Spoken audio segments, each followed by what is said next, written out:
Frères et sœurs, que la paix et la grâce de notre Seigneur et Sauveur Jésus-Christ soient avec vous. Ici est WH Redemption Ministries pour notre méditation du dimanche 1er octobre 2023. Toujours dans la mission de vous accompagner, dimanche après dimanche, semaine après semaine, mois après mois, sur le chemin du royaume de Dieu. Car l'essentiel, frères et sœurs, est dans le royaume de Dieu. La force est en Dieu. La puissance est en Dieu. La consolation est en Dieu. C'est pourquoi, frères et sœurs, nous devons continuer à chercher le royaume et la justice de Dieu. Et toutes les choses nous seront données par-dessus. Oui, frères et sœurs, pour ce premier dimanche du mois d'octobre, nous allons clôturer notre série sur les blessures de l'âme. Pendant les dernières semaines, nous avons vu les quatre des 5 blessures de l'âme. Et aujourd'hui, nous allons voir l'injustice comme la 5e blessure de l'âme. Donc, il faut l'avouer, frères et sœurs, il faut l'avouer. Nous vivons dans un monde plein d'injustice et d'inégalité, et ceci à tous les niveaux. Donc, on constate des agressions entre les pays voisins, des exploitations dans les relations commerciales entre pays. On voit aussi, et il n'y a pas toujours l'équilibre dans les relations entre employeurs-employés, entre dirigeants et dirigés, et même les milieux religieux ne sont pas épargnés. Même dans les familles, on constate aussi des cas d'injustice.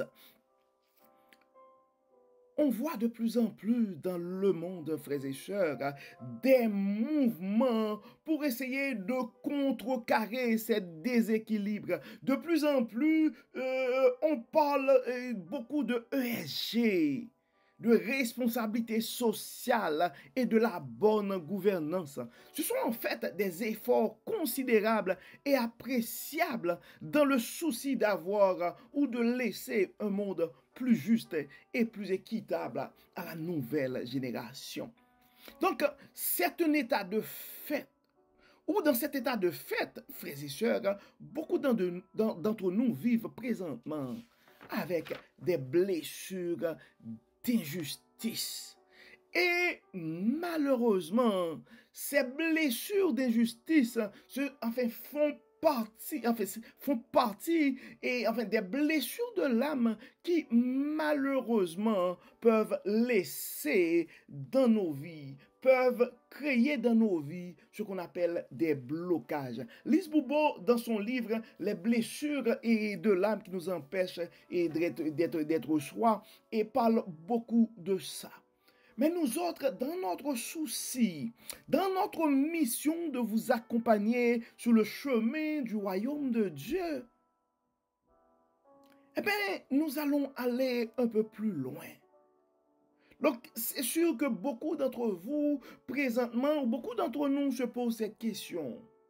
Comment surmonter les blessures de l'âme? Comment les traiter? Particulièrement les blessures d'injustice.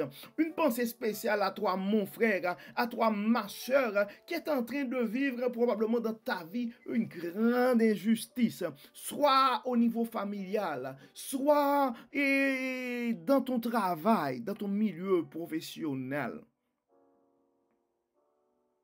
Toi qui penses que présentement tu es en train de payer des pensions alimentaires de façon injuste suite à une séparation. Toi qui penses qu'après ce scandale ou cet événement, la société ou les réseaux sociaux,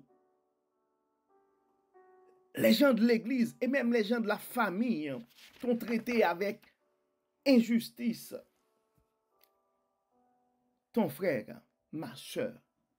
Dieu veut te parler aujourd'hui. Dieu a un message pour toi aujourd'hui. Et le message est clair. Tu dois réaliser, mon frère, tu dois réaliser, ma soeur, dans ta situation d'injustice aujourd'hui. Ces situations qui ont laissé des traces et qui sont en train, en fait, qui ont bâti des blocages géants dans ta vie ce matin. Écoute, c'est possible de faire tomber ces blocages avec l'aide de Dieu. Oui, mon frère, oui, ma soeur, il est possible de traiter nos blessures de l'âme, particulièrement nos blessures d'injustice, avec l'aide de Dieu.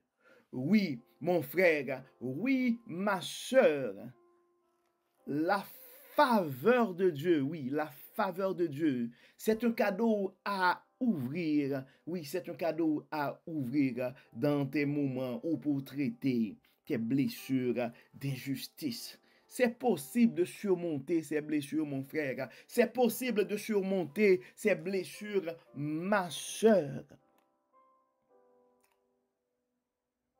Je ne peux pas m'empêcher de faire référence au prophète Jérémie quand on parle d'injustice, quand on parle de ces blessures. Et les paroles qui me viennent toujours à l'esprit, ce sont les paroles que nous trouvons en Lamentation 3, versets 25, 26 et 27. L'Éternel a de la bonté pour qui espère en lui, pour l'âme qui le cherche. Ça, c'est une parole de Dieu à toi ce matin, mon frère. Ça, c'est une parole de Dieu à toi ce matin, ma soeur. L'Éternel a de la bonté pour qui espère en lui. L'Éternel a de la bonté pour toi, mon frère. L'Éternel a de la bonté pour toi, ma soeur. Et c'est pourquoi c'est possible de faire tomber ces blocages qui ont été dressés dans ta vie suite à ces blessures de l'âme, particulièrement les blessures d'injustice. Et face à l'injustice, le prophète Jérémie continue dans le verset 26 pour dire: il est bon d'attendre en silence le secours de l'Éternel. En fait, c'est humain face à ces injustices. C'est humain de penser à prendre ta revanche. C'est humain de penser, eh bien, c'est le temps, je dois me faire justice. La parole nous dit ce matin: il est bon d'attendre en silence le secours de l'Éternel. Et c'est le message que j'ai pour toi ce matin, mon frère. Le message que j'ai pour toi ce matin, ma soeur, en m'inspirant de ce verset. Ah ben, mon frère, ma soeur, il est bon d'attendre en silence la justice de l'Éternel. C'est pas à toi de te faire justice. C'est pas à toi de renverser cette situation. On va tout laisser. Nous allons tout laisser dans les mains de Dieu. Psaume 37, verset 7. Garde le silence devant l'Éternel et espère en lui. Ne t'irrite pas contre celui qui réussit dans ses voies, contre l'homme qui vient à bout de ses mauvais desseins. Oui, il y a des situations qui sont frustrantes, frères et sœurs. Puis, à un certain moment, on peut avoir l'idée, on devrait, des fois, en fait, s'il faut prendre les armes, on va prendre les armes et puis il faut renverser cette injuste cette affaire-là. Puis, on essaie de créer des mouvements pour renverser la vapeur. On s'associe, on fait des choses. Puis, c'est des fois, et effectivement, il faut dénoncer l'injustice. Il faut, on ne peut pas, c'est pas un appel pour dire, il faut rester passif à toutes les injustices, parce que des fois, Dieu peut nous donner cette mission aussi de dénoncer ou de tenir ferme face à des situations d'injustice. Mais le message de Dieu à toi, mon frère, le message de Dieu à toi, ma soeur, aujourd'hui, c'est de garder le silence devant cette situation et d'espérer, de garder ton espérance en Dieu, car il est le Dieu de toute bonté, il est le Dieu de toute puissance. Il est le Dieu de l'espérance aussi. Il est le Dieu de l'abondance. Il est le Dieu de la sagesse. Il est le Dieu de toute espérance aussi.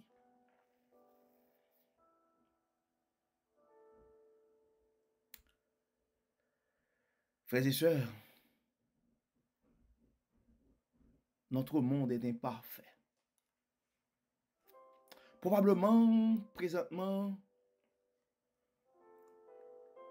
toi, mon frère, toi, ma sœur, tu es en train de vivre une vie de réfugié avec toutes les complications d'une telle vie, en laissant dans ta vie, dans ton pays d'origine, le confort, mais à cause de l'injustice des hommes. Tu es en train de vivre la précarité, toutes sortes d'humiliations, de situations difficiles. Et face à ces situations, la colère, la frustration et toutes sortes d'émotions négatives peuvent surgir. Le message de Dieu à toi ce matin, mon frère. Le message de Dieu à toi ce matin, ma soeur. Ton espérance est en Dieu ce matin. Ta justice est en Dieu ce matin.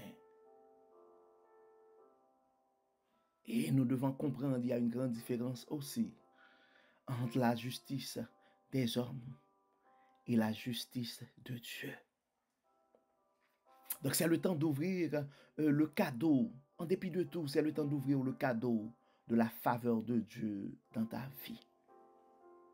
Généralement, face à des situations d'injustice, les 5 grands conseils qu'on peut donner à quelqu'un, c'est tu dois prendre le temps de réfléchir avant de réagir. Ça, c'est de la sagesse humaine.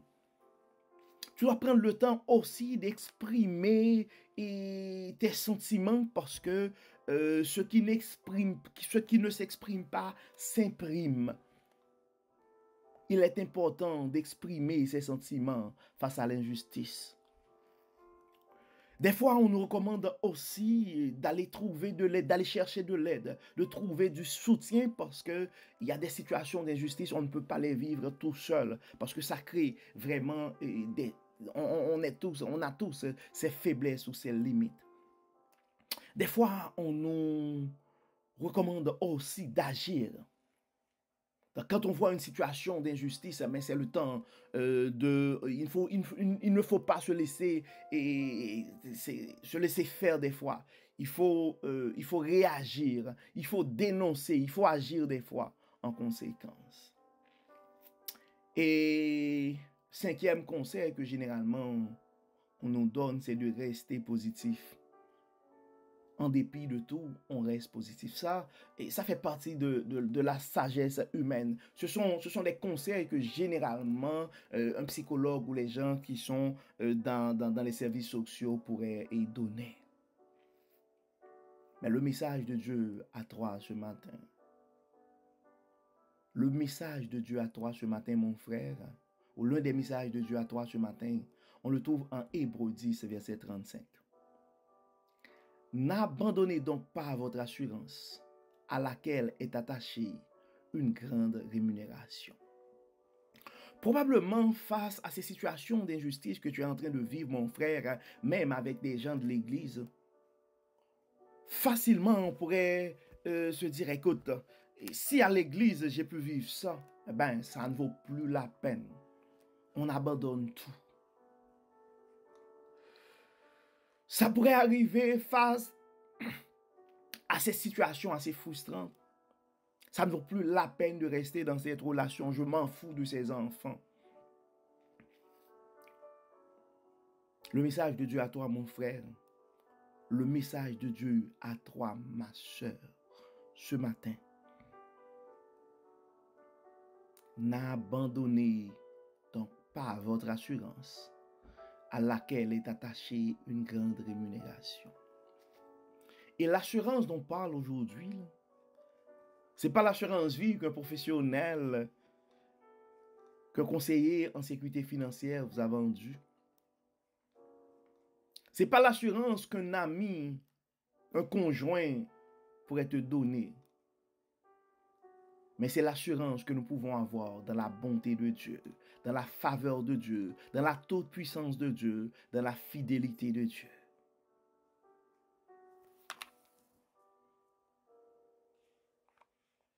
Donc c'est le temps pour toi, mon frère. C'est le temps pour toi, ma soeur, de ne pas abandonner et de continuer ton parcours. C'est le temps de répéter les paroles de Genèse 49, verset 18. J'espère en ton secours, ô Éternel. J'espère en ton secours, ô Éternel. Frères et sœurs, nous sommes conscients qu'il y a des situations d'injustice qui peuvent vraiment laisser des traces et on se pose tous des questions, comment on va se faire pour surmonter ces situations.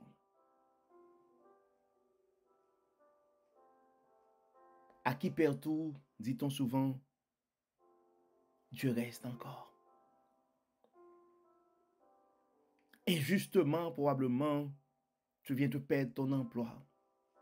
Probablement, injustement, tu viens te perdre ta maison ou tout ce que tu as déjà accumulé, non seulement d'actifs matériels, de biens matériels, mais de réputation aussi.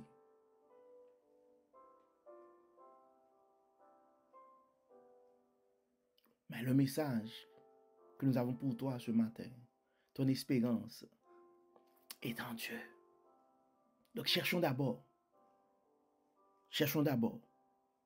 le royaume et la justice de Dieu. Donc nous allons prier comme d'habitude, frères et sœurs. Nous allons demander à Dieu de consoler, de supporter, d'assister nos frères et sœurs qui sont en train de vivre l'injustice, qui sont en train de subir des blocages suite à de grandes blessures de l'âme.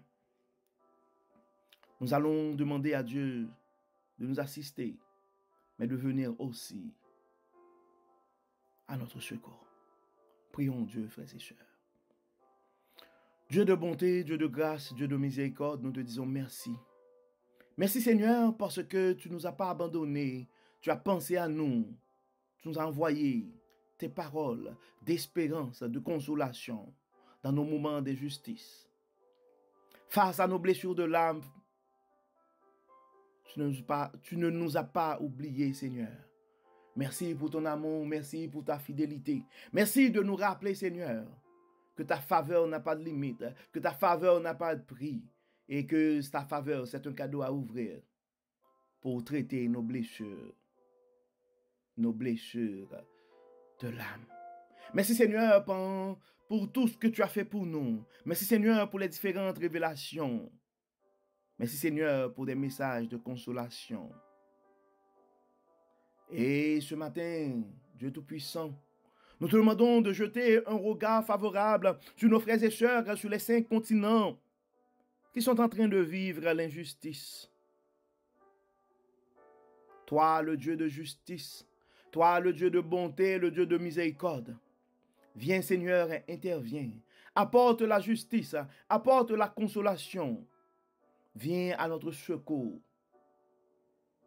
Beaucoup de nos frères et sœurs sont souffrants, sont angoissés. Et nous nous posons des fois plein de questions. Nous savons, Seigneur, que notre force est en toi, notre secours est en toi. Viens, Seigneur, viens. Viens, Seigneur, viens. Agis, Seigneur. Agis, Seigneur.